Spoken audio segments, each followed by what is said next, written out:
If you bury a seed in the soil, it might sprout into a tree. But if you bury a paper bill or a coin, decades will pass, and you will still just have that exact same bill or coin. Physical cash, entirely on its own, cannot multiply. Take a traditional clay piggy bank, a gulak. Stashing savings in one feels safe. You know exactly where the money is, and it feels protected from the outside world. But the trade-off for that physical safety is zero financial growth. The money sits completely idle. Now imagine if an entire nation of over 1 billion people did exactly that. If everyone hoarded their cash under mattresses or inside clay pots, the economy would stall. Businesses wouldn't be able to borrow the funds they need to operate or expand, and trade would grind to an absolute halt. Think about how a country builds physical highways, bridges, and railways to reliably move goods from one place to another. A nation also has to build a complex system to reliably move its money. This is called financial infrastructure. It is the invisible engine operating beneath our daily lives. Without a secure, efficient way to route funds from the people who are saving to the people who are building, human progress slows down. But with a strong network, money flows exactly where it needs to go. The core of this network is the bank. A bank acts as the ultimate economic middleman. It bridges the gap between someone looking to securely store their surplus cash, let's call him Navdeep, and an entrepreneur, Rima, who needs to borrow capital to expand her bamboo business. To make this exchange work, the bank uses something called interest. Interest is simply the cost of renting money. The bank charges Rima a fee to borrow the funds, and it pays Navdeep a smaller fee as a reward for depositing his savings. How that interest is calculated makes a massive difference over time. With simple interest, you only ever earn a percentage on your original deposit. It yields steady, linear growth. Compound interest, however, calculates your earnings on the original deposit plus all the interest you have already accumulated. There's an old story from Kerala about a king who loses a game of chess to a sage. The sage asks for a modest-sounding prize: 1 grain of rice on the first square of the board, 2 on the second, 4 on the third, doubling every time. The king agrees, not realizing the math. By the 32nd square, the board holds over 2 billion grains of rice. This chart shows exactly what the king failed to realize: the explosive power of compounding. When you leave your money in an account to earn interest on top of your interest, the numbers start small, but eventually hit a massive upward curve. So when we say money grows in a bank, we aren't talking about magic. Small, patient savings transform into significant wealth through the ruthless, predictable mathematics of compounding over long periods of time. The way we physically transfer this money has evolved rapidly.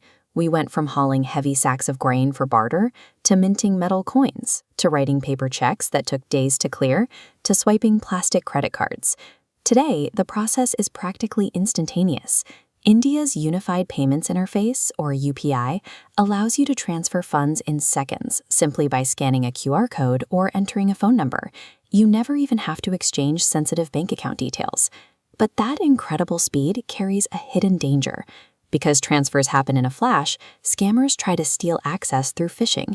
They send deceptive text messages or fake links designed to trick you into handing over a one-time password, emptying your account before you realize what happened.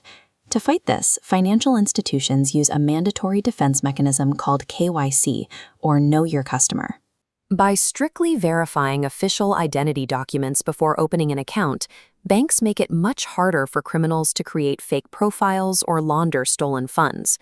These security rules are enforced by the Reserve Bank of India, the country's central regulatory guardian. Outside the RBI office in New Delhi stand large stone statues of a yaksha and a yakshi, mythological protectors of wealth. They serve as a physical reminder of the central bank's role in stabilizing and securing the entire economic system. The digital payment network gives us incredible convenience and speed. To actually keep that money safe, we rely on a strict balance between institutional regulation and our own individual vigilance.